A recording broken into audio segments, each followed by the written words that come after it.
हर हर महादेव। शिव गुरु के चरणों में प्रणाम, मेरे प्रणाम स्वीकार कीजिए। माँ भवानी के चरणों में प्रणाम, मेरे प्रणाम स्वीकार कीजिए। गौरी गणेश के चरणों में प्रणाम, मेरे प्रणाम स्वीकार कीजिए। आदि माँ शक्ति भवानी के चरणों में प्रणाम, मेरे प्रणाम स्वीकार कीजिए। गुरु भैया गुरु बहन लोग के मैं सभी गुरु भैया गुरु बहन लोग के मैं कोटि कोटि प्रणाम करती हूँ, मेरे प्रणाम स्वीकार कीजिए। चलिए मैं एक बहुत सी सुंदर कथा लेके आई हूँ शिव गुरु की। ध्यान प्रेम से सब गुरु भैया और दीदी सुनेंगे और कथा पसंद आएगा तो कमेंट और शेयर ज़रूर करेंगे। चलिए, एक समय की बात है कि शंकर भगवान और माता पार्वती कैलाश पर्वत पर बैठे थे।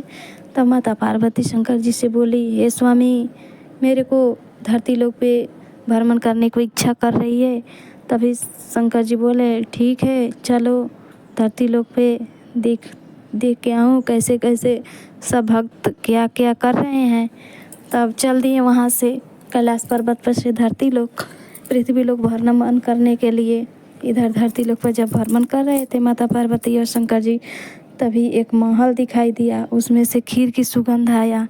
तब माता पार्वती की सुगंध अच्छा लगा, तब बोली, ये स्वामी इधर पीछे देखिए ना, इधर खीर बन रहा है इस महल में, मेरे को खीर खाने का इच्छा कर रहा है। तभी शंकर भगवान बोले कि ठीक है, चलो खीर खाते हैं। तब क्या किए, एक गरीब सी साधु सा रूप दोनों अपने अपने पकड़ लिए और उस दरवाजे के पास जाके दरवाज़ा खटखटाने लगे। ओ बच्चा कहाँ हो? उसमें से एक सेठानी निकल के आई और बोली, क्या बात है? तो बोले कि भूख लगा है, भोजन करा दो, खीर खाने की इच्छा कर रहा है। तो बोली सेठानी, खीर बनाने के लिए अधिक सामग्री की ज़रूरत पड़ती है, बहुत मेहनत लगता है, खीर नहीं मिलेगा आप लोगों को।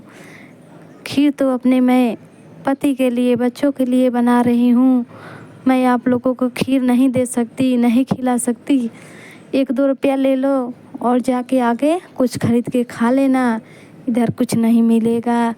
तब बहुत दुखी हुए भगवान भोलेनाथ और माता पार्वती, दुखी होके उसी भेष में आगे चल दिए। चलते चलते कुछ आगे गए तो एक कुटिया थी, उसमें एक बुढ़िया माई रहती थी। वो अपना जैसे तैसे गुजारा करती थी, फिर भी जो भी अतिथि आ जाते, जो भी साधु संत आ जाते, उसके अच्छे से व्यवहार करती थी, जो भी बनाती थी उन लोगों को भी खिलाती थी और अपने भी खाती थी। तभी वहाँ पे शंकर भगवान और माता पार्वती पहुँच जाते हैं। तो बहुत बुढ़िया देख के बहुत खुश हुई कि ना हो ये शंकर भगवान और माता पार्वती जी हैं। कोई भी अतिथि आता था उनको एक ही भाव से देखती थी, क्योंकि वो भगवान शिव गुरु की पूजा हमेशा करती थी और उसी रूप में भगवान भोलेनाथ को जो भी अतिथि आ जाए साधु संत उसी रूप में देखती थी। तब शंकर भगवान और माता पार्वती उसके दरवाजे पे पहुँचे और बोले कि कुछ भोजन करा दो, हम दोनों को खीर खाने की इच्छा कर रहा है। तभी बुढ़िया बोली, मेरे को खाने के लिए तो जैसे तैसे गुजारा करती हूँ, कुछ नहीं है, खीर कहाँ से बनाऊँ, इतना सामान कहाँ से लाऊंगी। तब बोले शंकर भगवान कि जाओ अपने घर में कोने में देखो, सब कुछ मिल जाएगा। जाके देखती है घर में बुढ़िया माई, तब देखती है कहीं चावल पड़ा है, कहीं दूध पड़ा है, कहीं चीनी पड़ा है, कहीं काजू द्राक्ष सब पड़ा है। सब सामान देख के बहुत खुश हो गई और खीर बनाई, लकड़ी लेके आई, खीर बनाई। खीर बना के शंकर भगवान को माता पार्वती की खिलाई। तब शंकर भगवान बोले, हे माँ, मांगो, क्या मांगना चाहती हो? तब बुढ़िया माई बोली कि आपके जो सामने है सब दिख ही रहे हैं, तन पे फटा कपड़ा, घर में सोने के लिए बिस्तर नहीं है, रहने के लिए जगह नहीं है, जैसे तैसे मैं गुजारा करती हूँ। तभी शंकर भगवान जो झोपड़ी था वो उस पर अपना चरण स्पर्श किए, तब महल बन गया।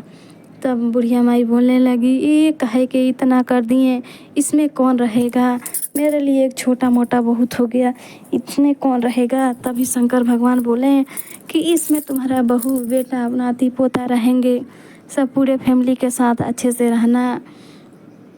तब फिर वह तभी थोड़ी देर में जितने उनके परदेश में बेटा बेटी पोता पोती सब रहते थे वो सब चले आए। जो प्रसाद बनाई थी खुशी खुशी अपने बेटा बहू को नाती पोता को खिलाई, खा लिए। जो प्रसाद बचा शंकर भगवान बोले कि गांव में ये सब प्रसाद बांट दो। तब बांटने वो कटोरा में, सोने के कटोरा में बांटने चल दी। पूरे गांव बांटी प्रसाद, जितना खीर पूरे गांव बांटी। बांटते बांटते वो जो सेठानी थी उसके घर तक पहुंच गई। इधर सेठानी के जो महल था वो झोपड़ी बन चुका था और उधर बुढ़िया माई की झोपड़ी थी वो महल बन चुका था। तब वो सेठानी देखी बुढ़िया के हाथ में सोने के कटोरा, तो बोली ये बुढ़िया एक कटोरा हमारा है, कहाँ से चोरी करके लाई हो बताओ। उसको ज़बरदस्ती करने लगी सेठानी, नहीं बताओ बताओ ये कहाँ से कटोरा मेरी चोरी कर लाई।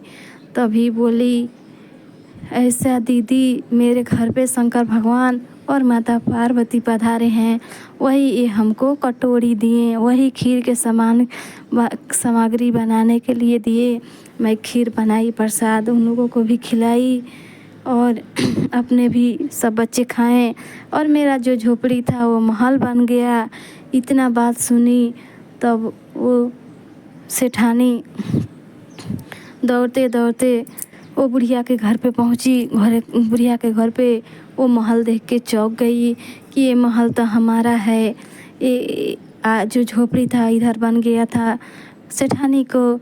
तब शंकर भगवान और माता पार्वती के चरण पकड़ के रोने लगी, खूब रोने लगी, चिल्लाने लगी, ऐसे प्रभु क्यों किए, मेरे साथ ऐसे क्यों किए। तब वो बोले शंकर भगवान मैं कुछ नहीं किया, तुम्हारा कर्म के फल ये सब मिल रहा है। इसलिए कोई भी भिक्षा मांगने के लिए भिखारी साधु संत आ जाए उसको ऐसा व्यवहार नहीं, किसी वो गुरु भैया दीदी लोग के ऐसा व्यवहार जैसे वो सेठानी की शंकर जी के साथ वैसे किसी को नहीं करना चाहिए। क्योंकि भगवान कभी भी किसी रूप में चले आएंगे भिक्षा लेने के लिए, इसलिए अपना कर्म को सही रखना चाहिए। तब बुढ़िया पूरे गांव में बांट दी खीर। अपने घर आके बहू बेटे के साथ अच्छे से रहने लगी। तब ये सेठानी बहुत रो रही थी, कैसे करूं क्या करूं कि मेरा सही हो जाए। भोलेनाथ के चरण पकड़ के रोने लगी शंकर साहस। तब भगवान भोलेनाथ बोले कि तुम जैसो करोगी वैसा कर्म के फल जरूर मिलेगा, ऐसा मत करना किसी के साथ। कि तब सेठानी बोली कि क्या करूं। तब भगवान भोलेनाथ बोले कि अब से सुधर जाना, किसी के साथ गलत मत करना, जैसे करोगी वैसे मिलेगा। तब भगवान भोलेनाथ उन पे दया किए, फिर जैसे कि पहले था वैसे हो गया। वो भी सेठानी अच्छा से रहने लगी। अब जो भी अतिथि आया करते थे उनको अच्छा से व्यवहार करने लगी।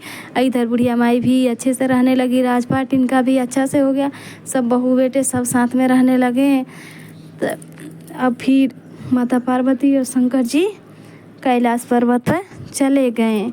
एक बार बोलिए प्रेम से शंकर भगवान की जय, माता पार्वती की जय, गौरी गणेश की जय, भैरव भैया की जय, हर हर हर महादेव की जय, हर हर महादेव की जय।